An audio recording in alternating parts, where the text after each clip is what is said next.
Thank you so much to Sigmar for inviting me along here this morning to be part of National Employment Week. And I was so delighted that autism could be a part of this topic, but particularly delighted not only that autism could be discussed in the context of employment, but maybe even more delighted that we could discuss autism in the context of diversity generally. Because I passionately believe that Ireland is a country that is more and more opening up to diversity. But one of the things I think that happens to people with disabilities sometimes is we forget that as part of the mainstreaming of diversity. We still see it as something somewhat to the side, something somewhat specialized, something somewhat that isn't quite in the mainstream. And yet 1 in 100 people in Ireland have autism today. Now, if you think about that, if I say the word autism to you, everyone's heard the word before. And I know probably as I'm even saying the word now, we all have our stereotypes going through our head. I bet half the room has Dustin Hoffman and Rain Man going through their head, and I bet the other half thinks of the much beloved Sheldon in The Big Bang Theory. But I think one of the things is often we can't actually point to somebody we know with autism. And part of the reason for that is it's an invisible condition. And we're talking about a very, very big spectrum of people. So a spectrum ranging from people who might have very, very high support needs to people who you might sit next to and work, or your child might go to school with, or who might live in the community just like everybody else. And yet, because the invisible condition is invisible, often we do not get the support or the understanding, or man-made barriers can prevent people with autism from making the contribution they are able and willing to give to society and give to the workplace. Just to give you some degree of a context of what it's actually like to live with autism for a moment, I want us to imagine for a moment if you were to be in the morning be dropped into the middle of a train station in Beijing. Now, I don't know if anyone's ever seen the videos of this on YouTube, but you'll have thousands upon thousands upon thousands of people around you at any given time. Now, if you're from that culture, that's part of day-to-day life. It's something that you probably don't even think about. It's what you have to do to get to work in the morning. But if you or I were to be dropped into that context, it's a totally different experience. We're going to be overwhelmed by the sheer amount of people in our personal space. If we try and get directions to the platform, even if we speak the language, we're probably going to struggle with figures of speech or slang or body language because we're talking about a different culture. And we're going to rely very heavily on things like visual aids, like signs to get us to the platform, which others in the area might need because they might be more familiar with the space. Now, it's not like you're right and the other culture is wrong. It's simply a different culture, a different way of seeing the world. And for people with autism, that brings many challenges. It makes social communication, interaction, and imagination more difficult. It means those with autism process their sensory experience more differently. But it also means people with autism think differently. But unfortunately, sometimes when we talk about people with disabilities, the smaller part of the word is dis, and yet it's the starting point of our conversation. And indeed, it's what we often labor over, all the things that a person cannot do. And yet the larger part of the word is ability, all the things a person with autism can do. What in the word is Temple Grandin, perhaps the most famous person in the world who has autism, that to have autism makes you different, but not less. It means that you see the world and interpret the world in a different way. It means that you often have special interests or special abilities that actually can indeed be more focused and even better than those who have neurotypical mindsets. So I suppose when we talk about people with autism, we think differently, not that we don't think at all. It's not that a person with autism is unemployable. It's that a person with autism can be employed and do the job as well, but perhaps in a little bit of a different way. I suppose, just to give you a little bit of a context to this discussion, it is a very timely moment to be discussing autism and employment. Because over the last 10 years, and indeed maybe for the next 10 years, what we're seeing is the first generation of people diagnosed as small children who have now grown up to become adults. And we've gotten away to date with doing something very Irish. A number of years ago, we made a decision that we were going to mainstream people with autism. The only right decision we can make if we want to be serious about inclusion, recognizing that people with autism can actually make a contribution and as far as possible should go to school in their community, should live in their community, and should play a full part in their community. But then we did something very Irish. We decided, but we won't talk about it. So we'll implement this, but we won't actually teach anybody about it. And we'll keep it a little bit quiet. In other words, we won't mainstream the knowledge around people with autism. And as a result, you have organizations like my own that have to spend a huge amount of time educating teachers, educating communities, to understand autism better, because people with autism have to every single day make an enormous effort to change our behavior and to change our way of thinking just to be able to cope in the world. And it's as essential for us that society learns to communicate in a slightly different way, to manage the sensory environment in a slightly different way, as it is for a person who may use a wheelchair to have access to a wheelchair ramp. It is actually, in fact, an accessibility issue. But as we see a generation of people with autism now grow up, often well-educated, often with a diverse range of skills, we now have to mainstream this issue within society. Because if not, we're going to actually miss out on an awful lot of talent, an awful lot of people who've gone to university or who've received qualifications, who want to put these into action, but are often prevented for a number of reasons. And one of those reasons is accessibility. I would pose 3 questions maybe to people as we discuss the issue of accessibility and employment for people with autism. How many people in this room have successfully gone through an interview process where the language of the interview was one that you don't actually speak? How many of you would be able to last in a workplace where every day you put a huge amount of effort into communicating with your manager and you bend over backwards to try and understand what your manager actually wants, but your manager doesn't make any effort to communicate with you? How many of you could last in a workplace where all day long, right in your ear, there was a noise like nails down a blackboard, but you were the only person in the office who could hear it? I think these are slightly rhetorical questions. I don't think anybody here would like to work in such a work environment, perhaps could get through an interview process, and if they could actually remain. And yet these are the challenges that people with autism face on a day-to-day basis. As a result, you have candidates who are well able to do the job, but maybe cannot access it because, in the words of Albert Einstein, if you measure intelligence on a fish's ability to climb a tree, it will think it's an idiot all its life. We need to make our processes much more accessible for people with autism. But the other issue is that a lot of the challenges that people with autism face in the employment space are actually very easily moderated. For example, I work for myself, and I have 2 people who work for me. But when I have to do a task, I need lots of physical movement. It's very hard for a person with autism to sit still for a long period of time because your mind moves at a much faster speed to neurotypical people. So what I have to do every time I complete a task in the workplace is I have to get up out of my chair and I have to move 1 time around the office, and then I can concentrate again. People with autism need physical movement. Now, if people know that, it's no big deal. It actually makes me more productive. But if people don't know that, it might seem a little bit strange. It might seem a little bit, why is he doing that? Gosh, he nearly takes more breaks than the people who smoke. What's going on here? But one of the realities is a huge amount of people with autism won't disclose. They will not tell their condition to other people. And why is that? Because there's an information vacuum. Because we don't talk about autism. People hear the word autism. Yes, they know it. Yes, they know Sheldon. Yes, they know Roy Cropper. They have a cousin with autism. They have a brother with autism. But they just know that one example. They don't actually understand what it means. That maybe causes the person to have a chilling effect, and maybe they go, oh, is that the right person for this job? Will this be extra work? There's a fear that's involved. And as a result, the person maybe doesn't disclose.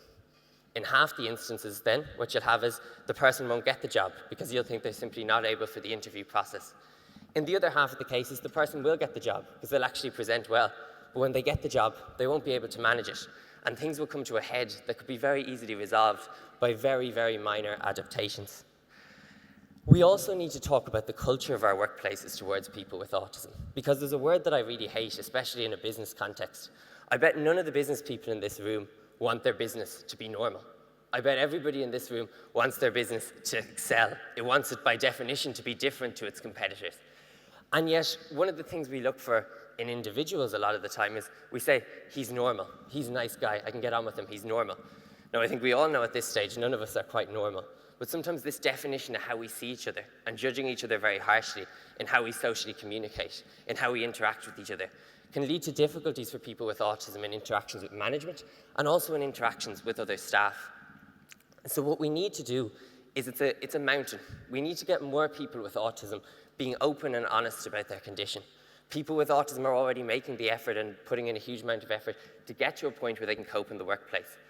And now we need employers to increase their knowledge and become more open to understanding one another.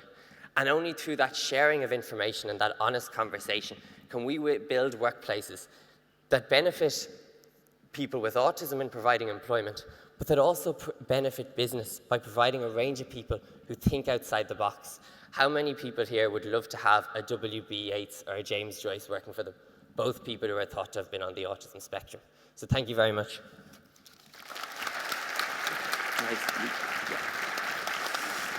Thank you. Can I just say Adam Harris for president? Fair play, well done, absolutely.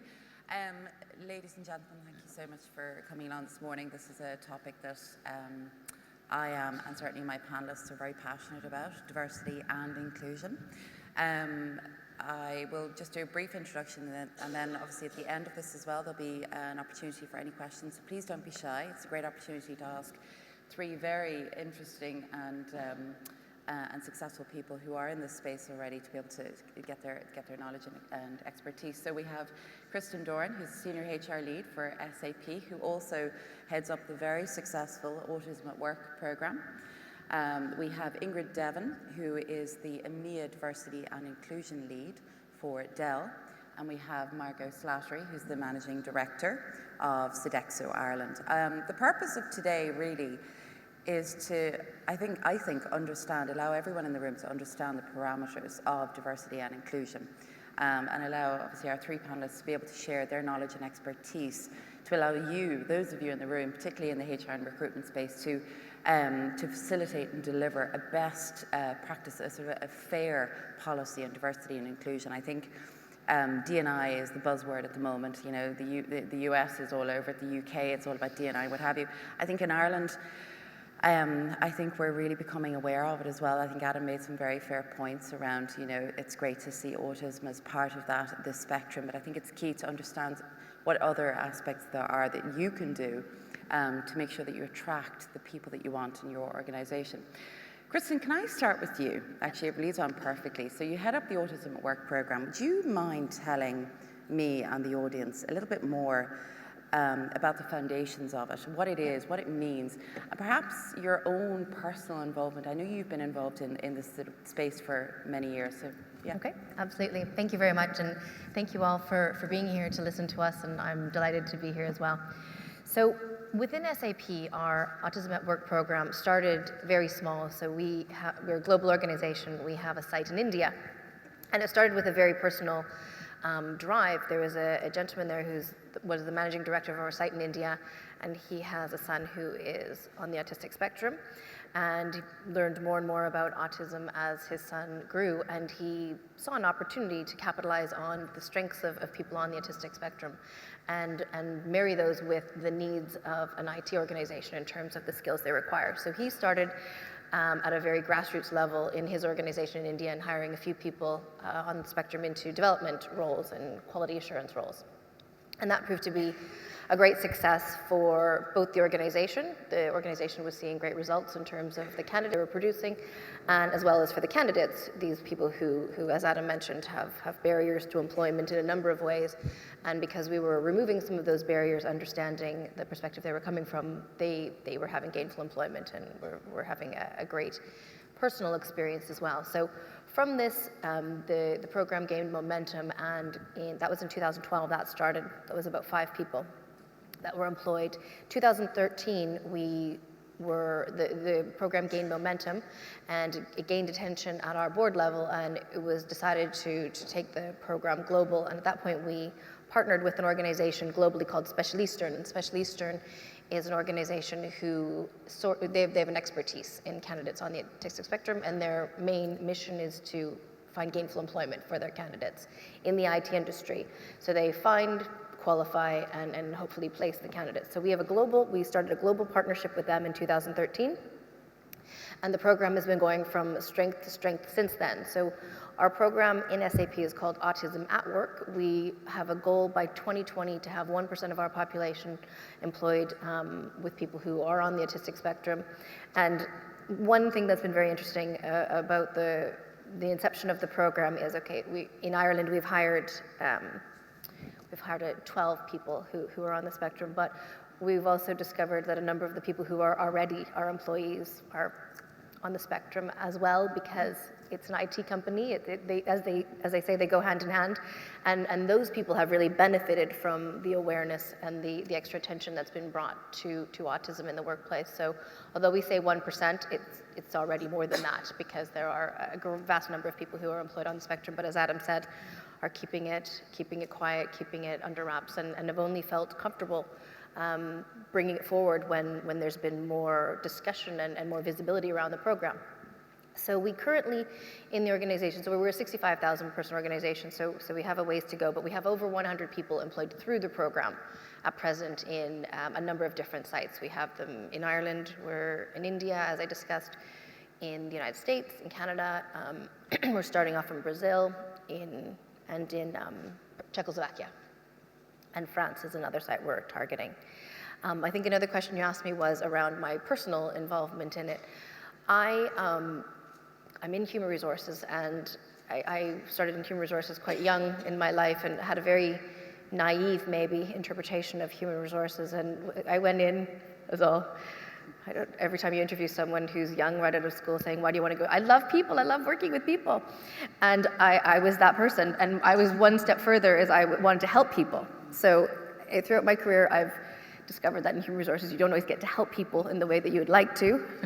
But I've stayed with it, and I do love it. But this program is a huge opportunity to actually really help people and to be providing very worthy, interesting, loyal, enthusiastic, passionate candidates with gainful employment.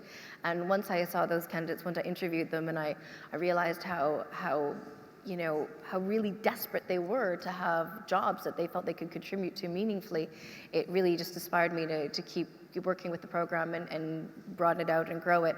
And we do have, our model is we start people on contracts and then gives the candidate an opportunity to get used to our company, gets the organization an opportunity to assess the person's skills, and we then hopefully employ people permanently, and we've had great success in that conversion rate. And out of those 12, half are now permanent employees, and we hope to continue to grow on that. And the joy and the excitement that the candidates have when they are made permanent and when they are part of the organization is hugely rewarding. So that's my own personal hook, I say, into the program. Fair play, well done, thank you. I suppose really, if you think about it, so it's tech focused. Do you think this type of program can be facilitated across other industries? Absolutely. It's quite a, people with autism, they tend to be quite, focused on that linear subject. What other industries could benefit from people in the room? No, and I think it's very open. So there is a saying that if you've met one person with autism, if you know one person with autism, you've met one person with autism. And what it just means is that each person is as unique as every other individual. You can't generalize in terms of the traits or the characteristics. Now, there are some standard traits that certain groups of the population would exhibit, but by no means is it prevalent and all-encompassing. So even within the IT industry, we have people who are working in marketing roles, we have people who are working in sales roles, we have people who are working as business analysts. So although the vast majority are in software development roles or software testing roles or IT support roles, IT infrastructure roles, we do have, and we're growing those areas where it is the stereotypical kind of very methodological, structured role that people from a stereotypical perspective would be drawn to. So I do think, so if you think of all organizations now have a level of need for IT support. So all organizations could avail of people who have that skill. But then, as I say, it absolutely is by no means limited to people who only have IT skills. There's people on the spectrum who would be very effective salespeople, who would be very effective marketers, business analysts, project managers, because again, the attention to detail and the very methodological approach is something that they're very effective at and drawn to and perform really well at. So Kristen, you were saying, like I think I've heard this before, like it's black or white or right or wrong or what have you. So that kind of that logical thinking is key. For anyone in the room, we're just going to move on to our other speakers shortly. But what is the best thing to do to be able to look at getting involved in something like this and putting a program like this in place? Where do people go? Where do they start? So, and as I said, with our program, it started very small. So I think that's the one thing is to not think you have to have it become a global program overnight. So I think starting small is the best way. Get senior support. You need an advocate, you need an ambassador for the program. So find someone within the organization who's going to support you, who has a significant level of influence within your organization. And then I think once you've got the openness within your organization and you've got a group of people open to the idea of hiring and acclimating and accommodating these skills because of the great benefit you will receive, then I think the next step is to find an organization that you can partner with, because you're typically not going to have the expertise in-house in terms of knowing people on the autistic spectrum and knowing how to acclimate them to your organization and training your managers and training your employees in terms of how best to work with those people. And I say that it's not a huge amount of training. We have a 1-hour session that Special Eastern, which Adam is on the board of, Special Eastern deliver to our managers, to the team members, and just give them an overview, just give them some additional information. So it kind of breaks down the barrier again. It breaks down the difficulties that people may inhibit. So I think those two key things is gain executive or senior leadership support, and then partner with an organization that has the expertise who can help you find the candidates. And then it becomes very candidate driven. So you've got a candidate that you think is going to be a great fit in your organization, and then you market that candidate within your organization and find someone who's going to take that candidate on. And I think that's the most straightforward way to start. And I think every organization can feasibly do that if you have someone who's passionate about starting up the program. Brilliant, thank you. So, Margot, you were here last year. You were honoured by Glenn as the Senior Leader of the Year. I won't go into the other story that I heard, but no, I'm going to. So, one of the you were kind of talking about some of the initiatives that Sodexo have launched, and across the diversity and inclusion spectrum, and they're quite wide-ranging. One, though, that you launched recently that really kind of stood out for me, and I want to maybe hear more from you and maybe your own personal stories, the Pride Employee Network. Maybe just give us an overview as to how it's going and where that came from. Okay. I guess we've been involved in Pride and been involved in LGBT as a sort of an organisation imperative for quite a period of time. But for the UK and Ireland business, and we report into the UK and Ireland business, we hadn't such a network. We had a part of a global network. So actually just 2 weeks ago we launched our UK and Ireland network, which was fantastic. And we had our global CEO, Michelle Landell, come to the UK and come with us and launch. And that felt really fantastic to, I suppose, have that sort of that sense of being hugged very tightly. I said that when I went into the room, it felt like that.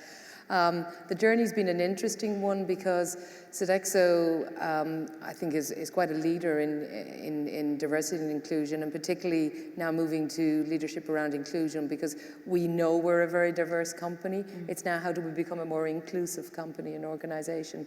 And from an LGBT perspective, we had done quite a bit, but we've started really, I think, to push the boundaries, to start to ask a lot more questions of ourselves and to look for difference and how we can make a difference around how we do that. So for our network, it's about trying, first of all, to establish a network and to establish allies, because that's just as important, and to make sure that we have got people who are really, really supportive about what we do, and then to push the boundaries around topics such as trans, to look to go beyond what is just lesbian and gay, looking at people and their lifestyle and their work. So again, an area and an issue that's quite interesting for us is the fact that a lot of people work globally, and how does it feel when you ask somebody who's LGBT to work in another organisation where perhaps their sexual orientation is illegal? How do you ask people to move their lock, stock and barrel, their family to one of those to those countries? So how do we deal with? So these are the kind of topics that we're looking at. We're looking at mental health and well-being in our workplace, particularly around LGBT. That's part of our Pride focus. And looking at how we, for instance, look at inclusive benefits and rewards for people who are LGBT as well in our organisation. I think that's key. And Tommy, one of the things that I think you've spoken about as well is the fact that I think a lot of people agree, the culture piece has been big for a while now. More and more employees want to work with organisations that really kind of show that they share, their own personal beliefs, and part of this is that they're actually in a diverse and inclusive organisation. So since you've been launching these programs, what are the results that you've seen? Like, how do you how are you actually able to assess the science behind the facts? What are you doing? Because it's great if you're there and you can deliver these programs. It's a big investment. It's a big investment for any company. So how do you assess how diverse, inclusive you are? Well, there's probably a number of different ways. The one that we've probably network, or the strand, so to speak, that we've probably been most advanced in is around gender. It started off as women's networks, it's now gender networks. And we've got to a stage where we've actually been able to do a survey across our business in 80 countries around the world. So we employ just under 500,000 people. And we've actually looked at each of those entities and looked at the balance of the leadership and the kind of changes we've made, and then looked at the financial performance of each of those entities. And the data and the science piece is coming out saying that where we have a balanced leadership, so balance might be towards, male or female, it depends on the entity and what that's like, but where we have balance, we also have good financial results and also high engagement. Wow. So we've actually got a huge amount of data and statistics behind that, so we've done all the research around that. And where we're also seeing this sort of come to the fore is when we look at our engagement survey. So we do every 2 years a full global engagement survey. We're about to do one in May of this year. And over the last number of years, we've actually asked questions, very specific questions regarding diversity and inclusion and how people measure the value of it. Does it add value to them? What percentage do they see? And what's emerging is that people regard that very highly and score it very highly. What they regard very highly is the fact that we are a company who focuses in on it, who gives it time, and that people feel they're included in the discussion. Yeah, actually, that's perfect. I like it when someone asks me, how do you think we're performing? I like it when I am given the opportunity and it says, okay, listen, you don't have to say who you are, just leave it blank. I'm like, no, this is who I am. Just want you to know. Do you think we as employers should be asking those difficult questions, really addressing it, saying, are we focused enough on what you need as diversity? Not just saying, what do you think we should be doing? Do you know what I mean? Do you think we're right to be able to ask those difficult questions rather than being afraid of the taboo? Do you know what I mean? I guess I'm probably a prime candidate for asking the difficult questions, because I remember very, very many years ago when I probably as a new director or whatever in the organisation, a different level today, and when I got my flex benefits package, and when it sort of looked like there was a medical benefits, and it was only for somebody's husband or wife, and I went in and had probably one of the most sort of difficult conversations I'd had at the time, was saying, well, I can't get married, I'm discriminated against, I feel discriminated against around this. And actually I think I was one of the people who got a catalyst for change around this. So I think I'm just taking that as an example, but I think it's absolutely important that this isn't just rhetoric, this is something we do. I think disruption and asking some difficult questions is good for organisation, because the very nature of organisational change is that unless we disrupt and change, we'll do the same things and continue to manage in the same way. I also think that for organisations in the world we're in that world which is so different and so reactive and so quick, we've got to be much more in touch with the zeitgeist of what's actually happening. And therefore, as leaders, we've got to sort of, I suppose, stir and agitate around that. Yeah, definitely. Perfect. You mentioned catalysts and Mark. It's beautifully led. Ingrid, would you be able to tell the audience about Mark? So it's Men Advocating Real Change. And I've got some difficult questions about this later on, but can you tell us what it means, what it is? You've been in D&I for quite some time, and you guys have taken a very different approach to the gender equality debate. So tell us. Yeah. And I like to call it gender diversity rather than equality, because I think it kept resonating me with what Adam said, is it's all about difference. We're all different in some way. As somebody said one day, my family's normal is very different to your family's normal, and it's totally true. I'm different like you, I'm not different from you. So I suppose two things of looking at Mark. We started Mark, which is a catalyst, which is a global organisation for women in leadership and women in the workplace, about 2 years ago. And we've been doing a lot of work in Dell. As Marina said, I'm in this for quite some time. I've seen a lot of things that worked, and I've seen an awful lot of things that haven't worked. And so we were really looking, we're doing a lot of work, but we're not really seeing a change in the figures. So we got the invitation from Catalyst for some of our leaders to go on this Mark training, Men Advocating Real Change. And let me explain two contexts when you why it's become so important to us. One, historically, when we looked at gender diversity, in fact, we didn't call it gender diversity, we called it women in the workplace. We have a lack of women. We did two things. One, we tried to fix the women, and women don't need fixing, which is great. We know that. We need everybody else to know that as well. And two, we asked the most senior women to fix the women. So really the conversations around women tended to happen almost as a sidebar.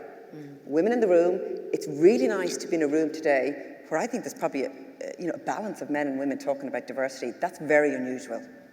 And we need that balance. It's not either or, it's always about a balance. So we tried to fix the women, we kept it a side conversation. And the one thing that we didn't do, and the most crucial thing, was we didn't engage what we normally do when we want to bring about a change, which is engage in leadership.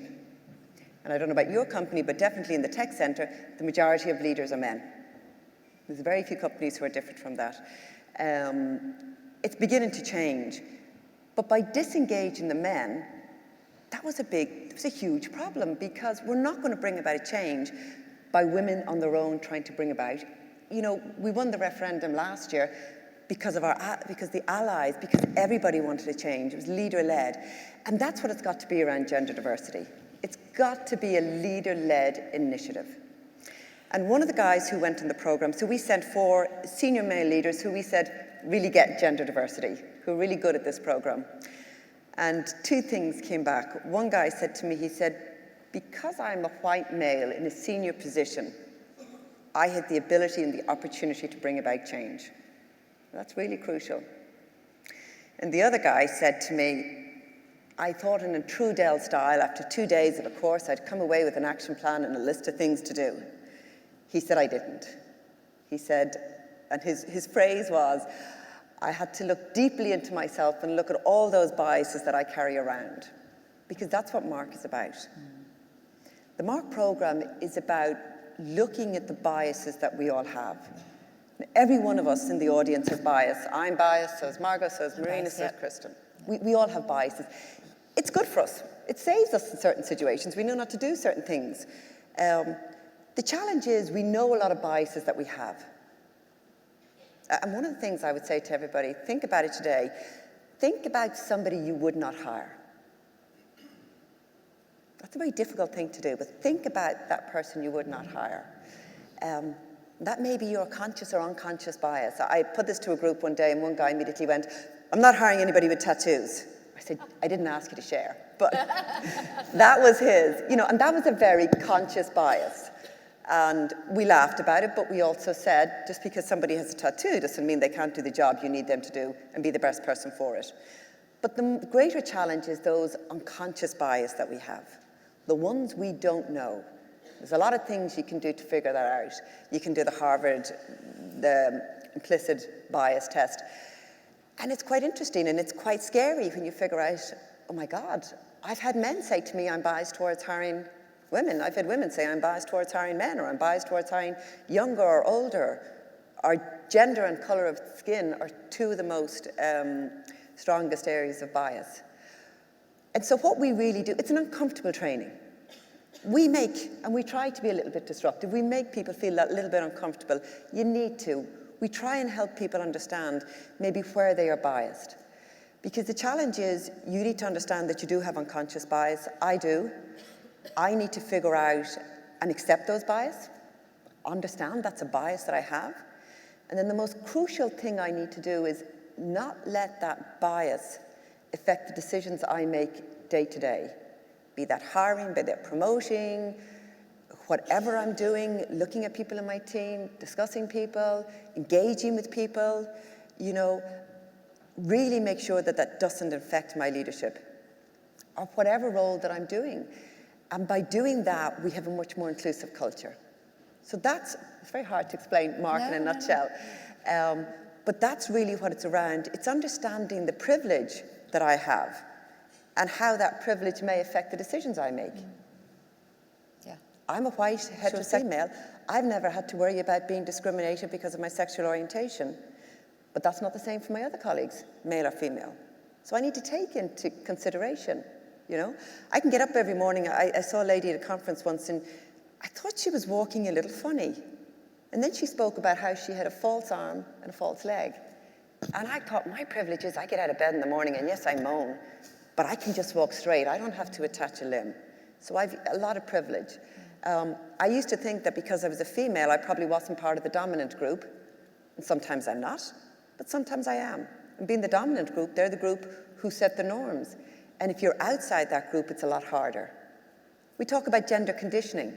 You know, Marina you made a point this morning about only 4% of women being on the Forbes list. I challenge everybody to go home and type CEO into Google and see what comes up. And let's just say it's quite a few pages before you see a female face or somebody who's not white. And that's gender conditioning. We've been taught to think about that when you ask people who a leader is, a lot of people tend to think of a man because we've been conditioned. Advertisement. There's no right or wrong, but we just have to correct some of that. So they're all the things that we talk about, Mark. Really engaging men. Some people said, should we call it, you know, why is it men? But Park, people advocate meal change, didn't work quite so well. And it's really, we've now given our male leaders an opportunity to really bring about change. They're incredibly passionate. It's not a program, we call it a movement. So. No, that's a fair point, right? In terms of, because, you know, I think the thing is, you know, why men? You guys started with men. You didn't go down any other route, it was just men. In your organization, so anyone else out there who wants to go down this route, wants to think, right, we're going to think differently and we're going to address it. We're going to adopt the Mark program.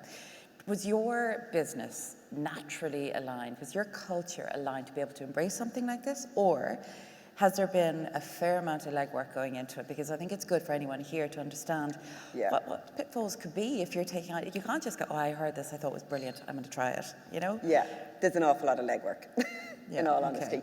It's definitely a journey, and it's one we've been on for quite a while. We're incredibly lucky. Angus Hegarty, who's our EMEA president, Europe, Middle East, Africa, he's an Irish guy. He's fantastic. He doesn't support diversity and inclusion, he drives it. He really gets it. So his leadership team get it. And that's what you need. And Kristen mentioned earlier, it's about leadership. This isn't some, you know, I'm facilitating it as a diversity and inclusion lead, but if the leadership team don't get it and drive it, you're not going anywhere. And that's where you need to start. And some people often say to me, well, we start with the Women's Network or we start with, you know, Pride Network. They are all part of the solution, but it's a holistic solution. And at the top, it's got to be leadership-led, or you're not going to get it anywhere. So I will say we started off with what I call, well, I've been on this journey with Dell for quite a number of years, and we've been talking about it, and our leadership team gets it. There's a very strong culture, but I think we were almost at that stage where we want to make change, but we didn't really know what was going to bring us there. And this kind of arrived at a really good time. We had what I will honestly call my 4 musketeers. The first 4 guys who went on Mark, they came back and they just kept talking. They kept talking and they kept talking and they set the groundwork. We brought it to our EMEA leadership team. We took a chance, and when you do anything with your leadership team, you always hope it's going to go well. It went really well.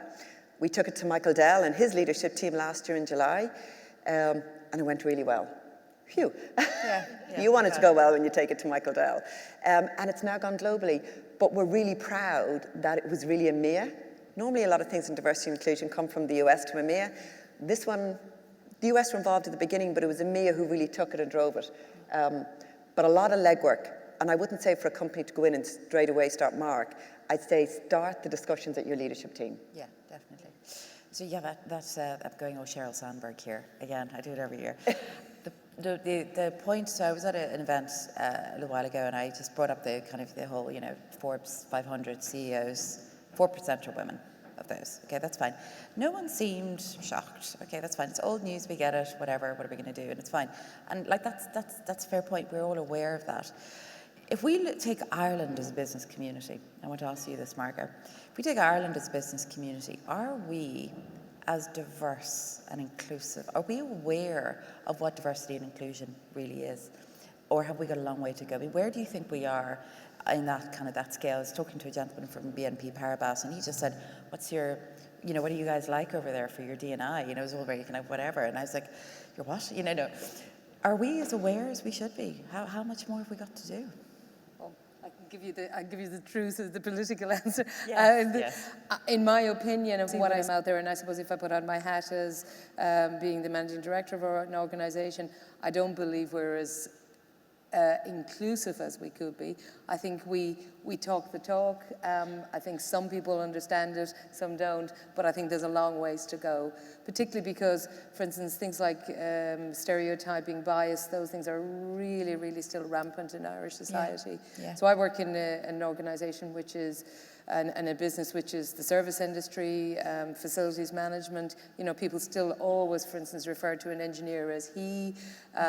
Clients are all the time talked about as in the male gender until I go and say, do you know the person? Then they say no, and I say, so how did you know it was a man?